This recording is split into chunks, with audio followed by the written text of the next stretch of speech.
أعوذ بالله من الشيطان الرجيم. بسم الله الرحمن الرحيم. السلام عليكم ورحمة الله وبركاته.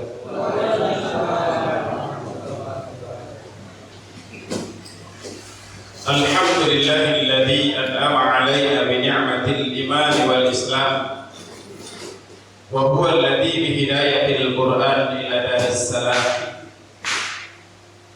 أشهد أن لا إله إلا الله الملك الأعظم، وأشهد أن محمدا رسوله الأكرم. أما بعد، فيا أيها الهادين والحاضرات رحمكم الله، إني أوصيكم وإياي بتقوى الله، فقد فاز المتقون. اتقوا الله حق تقاته ولا تموتن إلا وأنتم مسلمون. Sadaqallahul Azim. Bapak Ibu hadirin wal hadirat yang dimuliakan oleh Allah, kembali kita bersyukur kepada Allah Subhanahu wa taala, Tuhan semesta alam, yang telah menciptakan 7 lapis bumi dan 7 lapis langit tanpa tiang, yang akan menghidupkan segala yang mati, kemudian mematikan kembali segala yang hidup. Atas segala limpahan rahmat, taufik dan hidayahnya, malam ini kita hadir kembali bersama-sama di rumah Allah yang mulia ini, dalam rangka berubudiyah pada Allah di bulan suci Ramadan yang mulia ini. Salawat dan salam tidak bosan-bosannya kita aturkan buat junjungan alam Nabi besar Muhammad sallallahu alaihi wasallam. Allahumma salli ala Sayyidina Muhammad wa ala ali Sayyidina Muhammad. Moga-moga kelak di yaumil akhir kita mendapatkan syafaat beliau. Bapak Ibu yang dimuliakan oleh Allah, Ramadan tinggal beberapa hari lagi. Kita telah berada pada fase ketiga Ramadan, fase itqum minan nar. Fase pertama kita lewati dengan baik. Fase kedua, alhamdulillah kita lewati dengan baik. Ini kita berada pada fase ketiga. Dalam sebuah kompetisi, fase ini adalah fase terakhir yang akan menentukan siapa di antara kita yang akan menjadi pemenang dan menjadi juara. Mudah-mudahan kita yang hadir hari ini di masjid yang mulia ini akan dicatat oleh Allah sebagai pemenangnya, sebagai juaranya, yang insya Allah Allah akan berikan trofi terbesar yang tidak akan ada balasannya, yaitu trofi takwa. Yang kata Allah dalam Al-Quran, wa jannatin 'arduhas samawati wal ardh u'iddat lil muttaqin. Surga yang seluas langit dan bumi Allah siapkan untuk orang-orang yang bertakwa. Bapak Ibu yang dimuliakan oleh Allah, juga di akhir Ramadan ini ada bonus yang Allah siapkan untuk kita, yakni Lailatul Qadar. Insyaallah mari kita raih, mari kita intai. Semoga Allah Subhanahu wa taala memberikannya untuk kita. Bapak Ibu yang dimuliakan oleh Allah, pada kesempatan malam yang mulia ini tema kita sebagaimana yang diamanahkan oleh PEM2 adalah zakat fitrah dan hikmahnya. Zakat fitrah ini seolah-olah kita sudah bosan mendengar. Kenapa? Karena ini terus yang dibahas.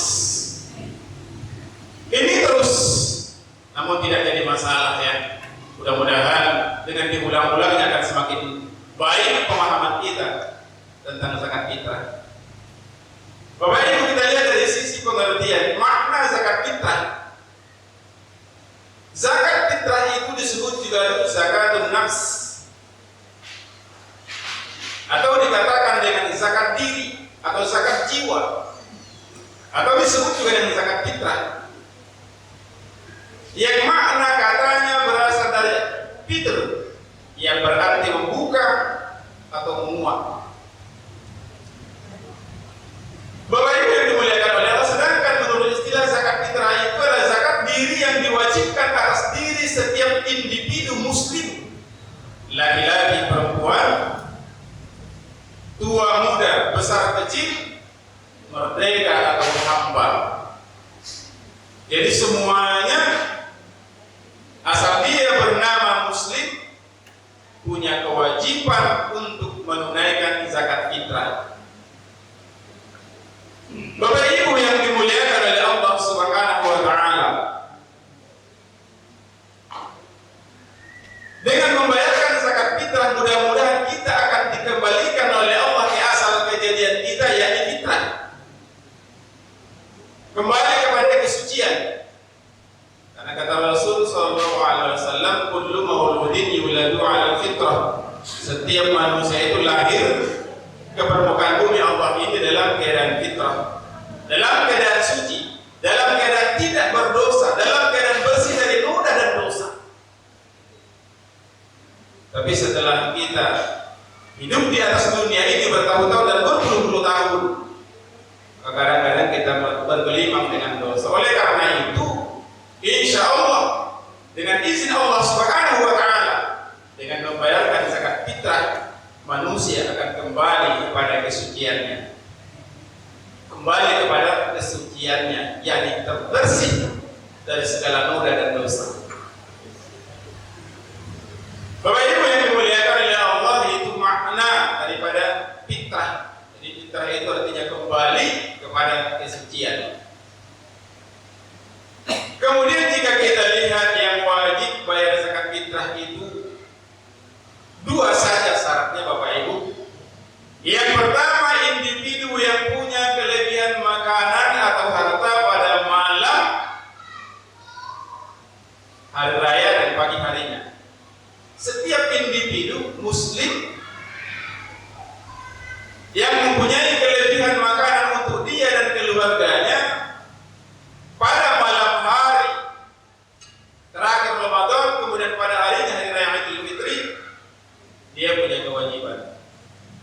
Tapi kalau tidak, dia tidak lagi punya kelebihan makanan, dia tidak lagi punya kelebihan harta, maka dia tidak tergolong orang yang wajib menunaikan zakat fitrah, tapi justru adalah orang yang punya hak untuk mendapatkan zakat fitrah. Jadi tidak perlu dipaksa. Kita tidak ada di makanan, tidak ada lagi kelebihan harta, pas makan malam hari raya Idul Fitri itu, tidak ada lagi untuk besok, maka tidak berkewajiban untuk menunaikan zakat fitrah. Kemudian syarat yang kedua, individu yang hidup setelah matahari terbenam pada hari terakhir bulan Ramadan. Misalnya, ini hari terakhir bulan Ramadan, ada anak lahir jam 4 sore, hari terakhir Ramadan itu, maka dia wajib dibayarkan zakat fitrah. Atau ada orang jam 4 sore itu dia meninggal, maka dia tidak wajib dibayarkan zakat fitrah. Tidak wajib. Karena waktu yang wajib membayarkan zakat fitrah itu adalah pada saat matahari terbenam malam Idul Fitri. Lalu bagaimana Pak Ustaz kalau dia lahir setelah maghrib? Dia lahir setelah maghrib, maka ditunaikan zakatnya. Bapak Ibu yang dimuliakan oleh Allah, itu orang-orang yang wajib, syarat kewajibannya zakat fitrah. Kemudian kita lihat kadarnya.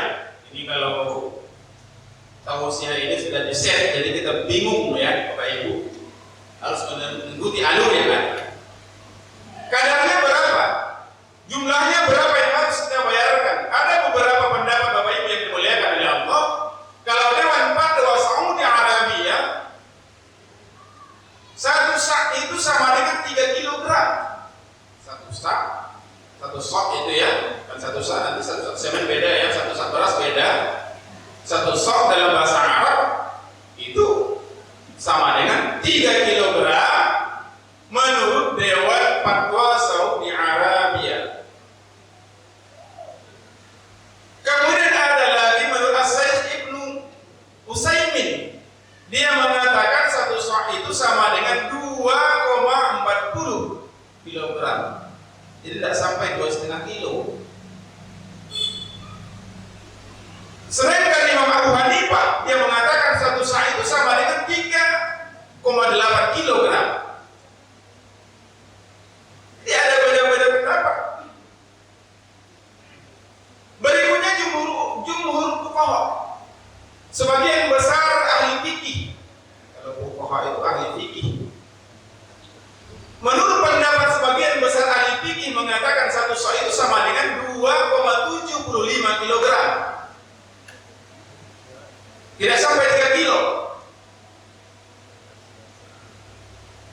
Kemudian yang terakhir Bapak Ibu ada pendapat Majelis Ulama Indonesia mengatakan bahwa satu sa' itu ada 2,5 kilogram atau 2,5 kilo. Lalu mana yang kita ambil? Terserah. Yang penting tentunya kita sebagai seorang muslim yang baik, kita harus memilih yang terbaik. Kan tidak salah kalau misalnya kita bayarkan satu zakat fitrah itu 3 kilogram. Kalau kita ragu dengan yang 2,5, kita bayarkan 3 kilo. Andaikan dia berlebih, itu sedekah. Itu sedekah. Lebihnya itu sedekah, bukan terbuang sia-sia. Kalau kita ingin memilih yang terbaik, tentunya Bapak Ibu. Kalau amal kita berharap tentunya yang terbaik. Lalu berikutnya, siapa saja yang berhak untuk menerima zakat fitrah ini? Kalau secara garis besar dikatakan yang berhak menerima zakat fitrah ini sesuai dengan ayat Al-Quran surah At-Taubah ayat 103 dikatakan oleh Allah, innamas shadaqatu lil fuqara wal masakin wal 'amilina 'alaiha wal mu'allafati qulubuhum wa fir riqaba wal gharimin wa fi sabilillahi wa banis sabil fariidatan minallah wallahu 'azizun hakim. Orang-orang yang berhak menerima zakat itu ada 8 asnaf yang disebut dengan mustahik. Ada 2 istilah Bapak Ibu, ada mustahik, ada muzaki. Mustahik itu adalah orang yang berhak menerima zakat, sedangkan muzaki adalah orang yang berkewajiban menunaikan zakat. Lalu berdasarkan ayat ini yang termasuk mustahik adalah orang-orang yang berhak menerima zakat. Yang pertama adalah lil fuqara, orang-orang fakir. Siapa itu orang fakir? Orang yang tidak punya harta, kemudian tidak punya penghasilan. Dia tidak ada harta, tidak ada penghasilan, bahkan dia tidak punya pekerjaan, maka dia berkewajiban, maka dia berhak untuk menerima zakat. Kemudian yang kedua, wal masakin, orang-orang miskin. Siapa orang miskin? Orang miskin ini adalah orang yang punya penghasilan, dia tidak punya harta, tapi punya pekerjaan, kemudian dia ada penghasilan, tapi penghasilannya tidak mencukupi untuk kebutuhannya sehari-hari. Dia bekerja, ada gajinya, ada upahnya, tapi upahnya itu tidak cukup untuk kebutuhannya sehari-hari. Kalau misalnya upahnya 30.000, belanjanya sehari-hari di rumahnya 50.000, berarti kurang. Ini digolongkan orang-orang yang miskin.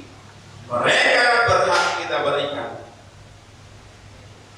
Kemudian wal 'amilin itu adalah orang-orang yang mengumpulkan zakat dan orang-orang yang mendistribusikannya. Mereka yang mengumpulkan, kemudian mereka yang mendistribusikan zakat tersebut. Ini dikatakan orang-orang amil atau wal-'amilina 'alaiha. Atau kalau di istilah kita Bapak Ibu adalah panitia amil zakat. Nah, panitia amil zakat itulah yang disebut dengan wal-'amilina 'alaiha. Kemudian berikut wal mu'allafati qulubuhum, orang-orang yang masih dibujuk hatinya. Mereka yang baru masuk Islam, yang masih belum kuat keislamannya. Belum kuat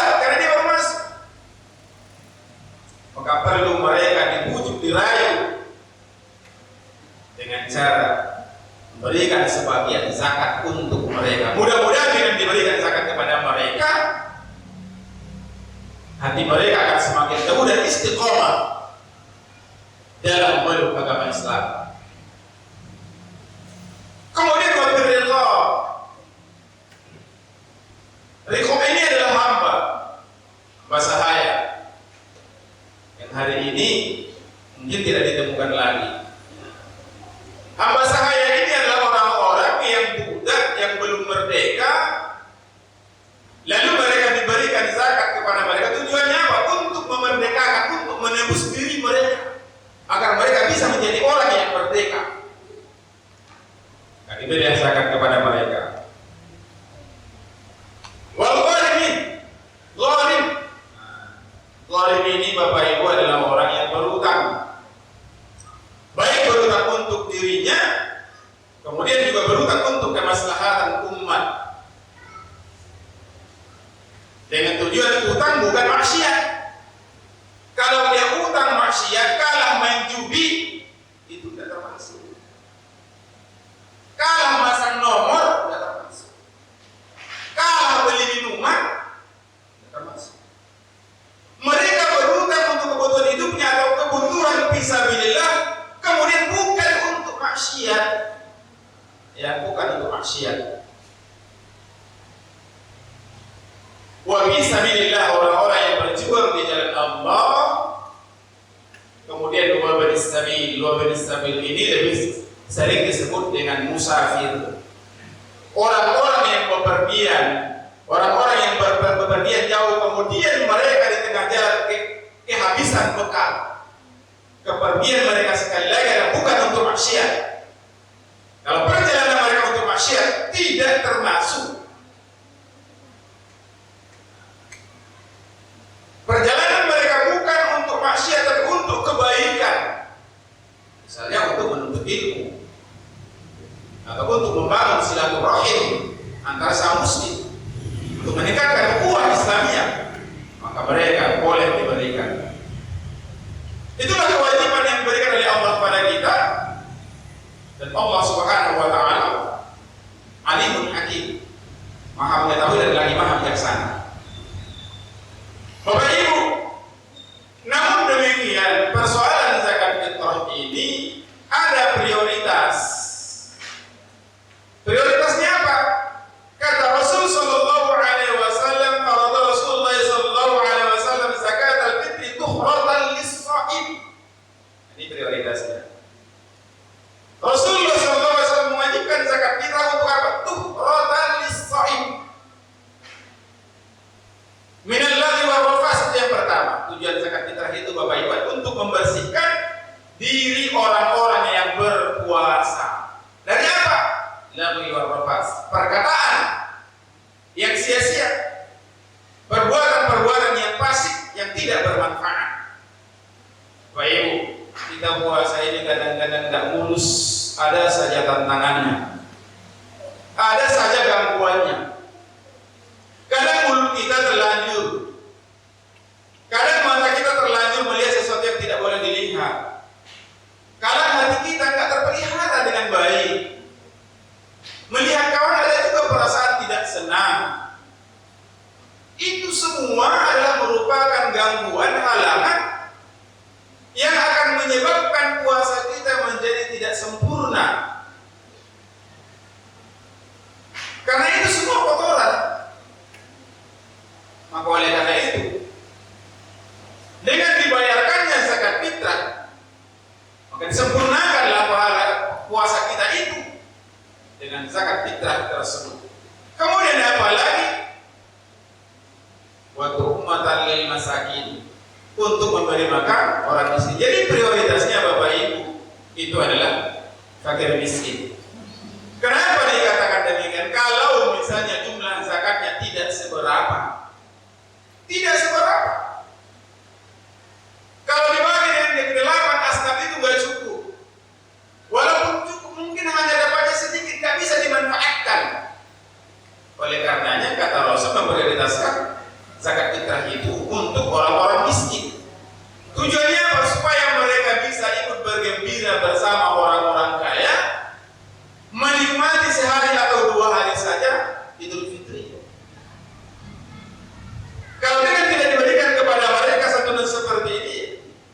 mungkin mereka Bapak Ibu tidak akan bisa menikmatinya dengan baik. Orang-orang kaya sajalah, orang-orang yang mampu sajalah yang bisa menikmatinya, sementara mereka meneteskan air mata memandangi orang-orang kaya yang tidak bisa menikmatinya. Dan mudah-mudahan dengan adanya zakat fitrah ini akan terpelihara, terbagi dengan mereka sehingga mereka juga ikut bergembira bersama kita. Termasuk diantaranya adalah anak-anak yatim. Bapak Ibu yang dimuliakan oleh Allah. Kemudian berikutnya adalah waktu. Kapan waktunya? Waktu itu sebenarnya terbagi dua. Membayar zakat fitrah itu waktunya terbagi dua, secara garis besar. Kalau dibagi lagi secara rinci ada terbagi 4. Tapi yang perlu kita jelaskan di sini bagi 2 saja. Yang pertama ada yang dikatakan dengan waktu yang jaiz atau yang diperbolehkan untuk membayarkan zakat fitrah. Kapan diperbolehkan? Mulai dari masuknya Ramadan sampai hari terakhir menjelang maghrib, itu boleh. Sudah boleh. 1 Ramadan hari ini itu sudah boleh dibayarkan zakat fitrah. Sudah sah. Sampai nanti kapan? Sampai waktu asyar menjelang maghrib,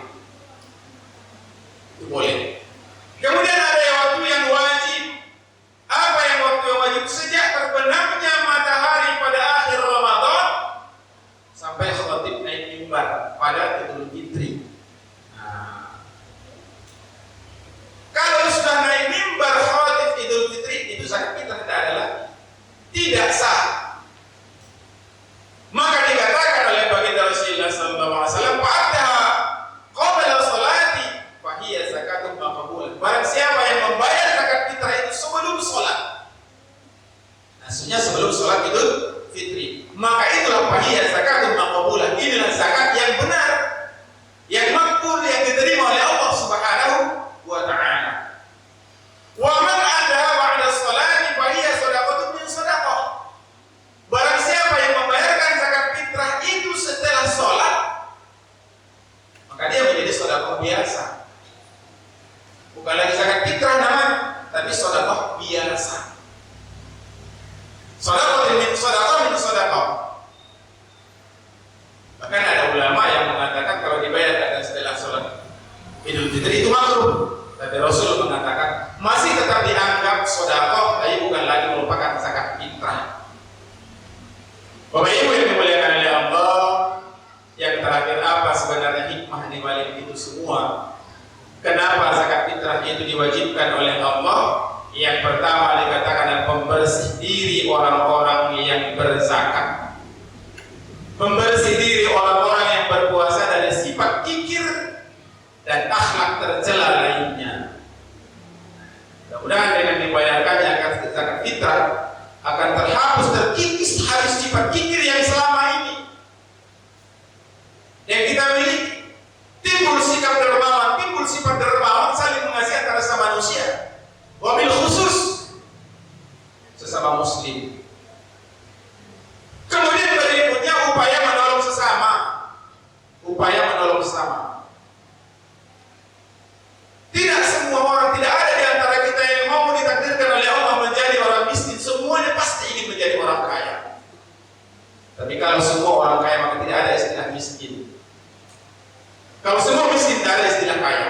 Jadi dua-duanya ada hikmahnya. Begitulah Allah menciptakan manusia. Ada kelebihan, ada kekurangan. Kebetulan kita diberikan kelebihan oleh Allah di bidang ekonomi. Ada orang yang berkekurangan di bidang ekonomi. Maka orang yang berkelebihan memberikan bantuan kepada orang-orang. Tujuannya adalah untuk menolong sesama. Seperti yang dikatakan tadi, menggembirakan mereka paling tidak 1 hari 2 hari di bulan Idul Fitri tersebut. Kemudian sebagai ungkapan rasa syukur kepada Allah. Betapa banyaknya karunia yang memberikan kepada kita hari ini. Sampai detik ini Bapak Ibu, kita bisa hadir di sini karena Allah masih mengkaruniakan kepada kita sehat walafiat. Di mana-mana orang tersibuk dengan corona, kita bersyukur kepada Allah, dihindarkan, dijauhkan dari bala tersebut. Mestinya itu akan mengukur. Ya Allah, betapa besarnya Engkau, betapa Engkau pengasih penyayang. Sebagai bukti rasa syukur begini, aku bayarkan misalkan fitrah. Semoga rasa syukur ini akan menambahkan karunia-Mu.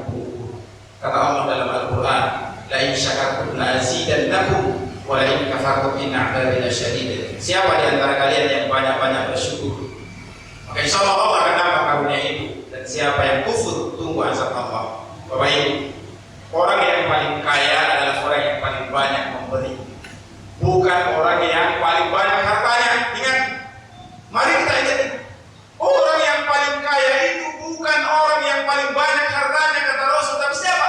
Orang yang paling banyak memberi. Kalau dia kaya untuk dia sendiri, nggak kaya, nggak bermanfaat untuk orang lain.